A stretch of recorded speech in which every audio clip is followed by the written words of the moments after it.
We shall not cease from exploration, and the end of all our exploring will be to arrive where we started, and know the place for the first time, when the tongues of flame are enfolded into the crowned knot of fire, and the fire and the rose are one. T.S. Eliot.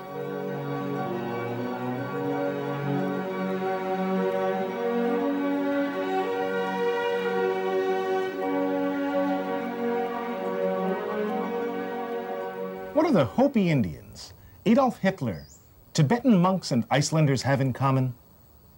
Their belief in the idea that the Earth is hollow. Their belief that the Earth is not just physically hollow, but that this inner place, this inner realm, is the source of paradise.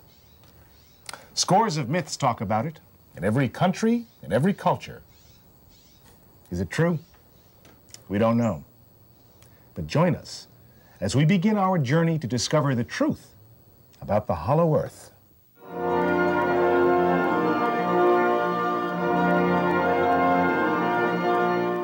The hollow Earth has many mythical names. It's been called the land beyond the poles, Valhalla, Utopia, the Garden of Eden. Is it the Avalon of Camelot described in the Arthurian legends? Who knows? Maybe all these names describe the same place, a real place. In Tibet? Agartha. In Egypt? Amerta. In Iceland? Asgarth. John Blofield writes in The Tantric Mysticism of Tibet, if, as the cynics would have it, this mystical experience is sheer illusion, the stuff of dreams, it is strange that men and women belonging to widely different environments have, throughout the centuries, suffered the same delusions and dreamed the same dream.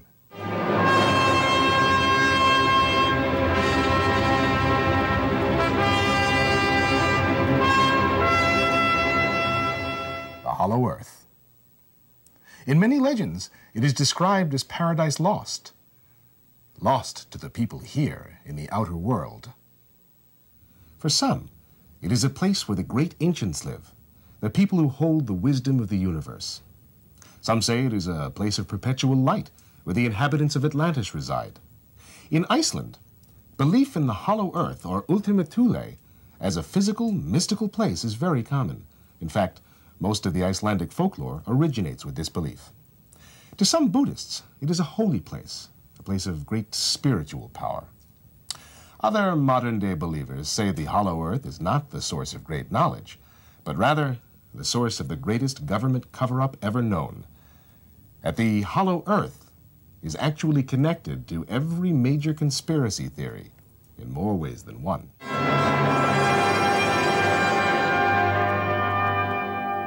And to some people, the Earth is hollow, yes, but it is inhabited by aliens who wish to colonize our planet, malevolent beings waiting to do us great harm. Finally, there are those who firmly believe that all of the UFOs we've seen in our skies come not from other planets, but rather from within the Earth itself.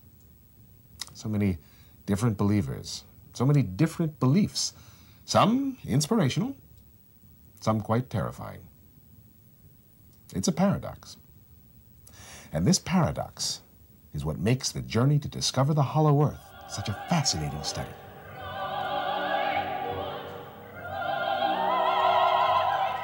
Let's look at some scientific data. Now, we do have one indisputable hard fact. Our perception of the universe is changing every second. New discoveries have redefined our definitions of time and space. And as physics and metaphysics continue to cross paths, as hard science continues making new discoveries, our perception and awareness of reality will change drastically. Could there be a way to make a journey into the inner realm? A real physical place inside the Earth? And by doing so, by going to the center of the Earth, bring paradise to mankind here on the outer Earth? There is a group of researchers who work with the International Society for the Complete Earth This team of researchers has examined every aspect of the hollow Earth for the last 15 years. There's one thing we're certain of. We're looking for an answer to a question. Is the Earth, in fact, hollow and populated with a race with advanced knowledge and technology? If so, what does this mean for the world? In the Western world, the idea has been explored by many modern writers. H.G. Wells, Aldous Huxley, Hermann Hesse. As the author of Lost Horizon, James Hilton writes about Shangri-La, a lost paradise. Sound familiar? And the most famous of all, Jules Verne's A Journey to the Center of the Earth. One of his characters says, "A magnificent, glorious spectacle. Do you not admire this place and these crystals? But we must have returned to the surface of Mother Earth. If not, I must be mad. For do I not see the light of day? Do I not hear the whistling of the wind? Ah, our geological science must be in its infancy." A myriad of books, all exploring the idea of a hidden paradise in a secret place. Now, what prompted all of these writers to write of this lost and hidden paradise? Random thoughts? Maybe. It's well documented how the Eastern world looks at the idea of the hollow Earth. In religion, it's considered a true geographic and metaphysical place. Many Tibetan monks won't even discuss the location of the secret entrances to the hollow Earth. Some Buddhists, when they talk about the journey within, they mean the journey within the soul and the journey within the earth. When asked if the inner earth wasn't just some imaginary place or the paradise of the mind, the Dalai Lama stated emphatically, "No, definitely not. Shambhala has a material existence in this world." There are certain places in the world which are considered geographical access points, like Mount Pago Punsum in Tibet, Stonehenge in England, Mount Shasta in California, certain caverns in South America, caves at the bottom of the ocean floor, and of course, the openings at the North and South Poles. The Western idea that the Earth was hollow began in the scientific community in 1628, when British astronomer Edmund Halley, of comet fame, proposed, "I believe the Earth consists of concentric spheres like a Chinese puzzle box. These spheres support life and are bathed in perpetual light." Halley also had definite ideas about the aurora borealis. Now we know the world is flattened at the poles, so the outer layer of the Earth, the outer layer of my Chinese box, could be thinner, allowing gas to escape from the interior of the Earth. Then along came John Sims with his Sims holes theory in the 1800s. Halley was right about the concentric spheres, but he missed the openings at the poles, the oceans flowing in and out of these openings, and I feel there is no doubt there are also inhabitants inside the Earth.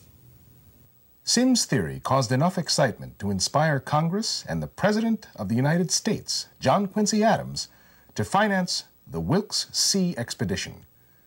Led by Lieutenant Charles Wilkes, it was the first major American sea quest to locate and explore the hollow Earth. President Adams exclaimed, "I am fascinated by the possibilities. We need to be willing to go forward in discovering new lands, expanding our horizons. I say give them the money. This could be the greatest discovery since America." The Smithsonian was created to house all the artifacts found during the sea quest. It's true. The Smithsonian and the hollow Earth. Perhaps new discoveries from the hollow Earth found on future expeditions will end up in the Smithsonian. In 1929, Marshall B. Gardner, the author of A Journey to the Earth's Interior, or Have the Poles Really Been Discovered, wrote, "I find all the previous theories to be somewhat on the right track, but in addition, I believe the interior of the Earth is being illuminated by a sun that is approximately 600 miles in diameter, and the holes at the poles are definitely over 1,000 miles in diameter." Gardner went on to challenge all claims made by any explorers who had previously found the poles.